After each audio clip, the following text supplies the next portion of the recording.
En d'autres termes, tous ces mouvements politiques refusent délibérément de voir où est le problème.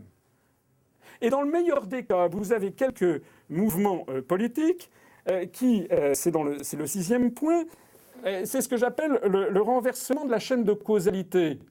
C'est que vous avez dans quelques cas des mouvements politiques qui disent bon ben oui c'est vrai, peut-être que ça nous amènera éventuellement à envisager, si on n'y peut rien, peut-être après beaucoup d'efforts, de peut-être envisager de commencer à sortir de l'euro et de l'Europe.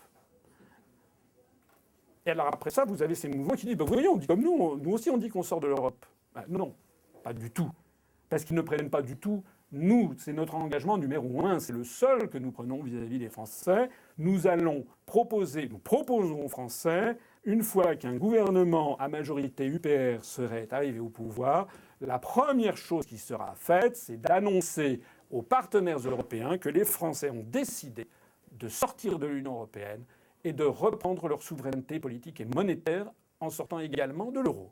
C'est notre engagement.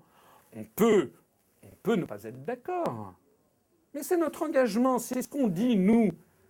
Alors, que les autres partis qui ne disent pas la même chose arrêtent de dire qu'ils disent comme nous, parce qu'ils ne disent pas comme nous. Eux, ils ne disent pas ça, ils disent nous, on veut relancer le pouvoir d'achat, nous, on veut faire ci, on veut faire ça. Mais je dis, mais où est-ce que vous dites que vous sortez de l'Europe ?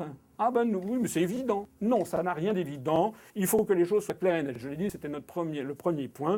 Nous, c'est la clarté. Nous, on refuse toutes les confusions.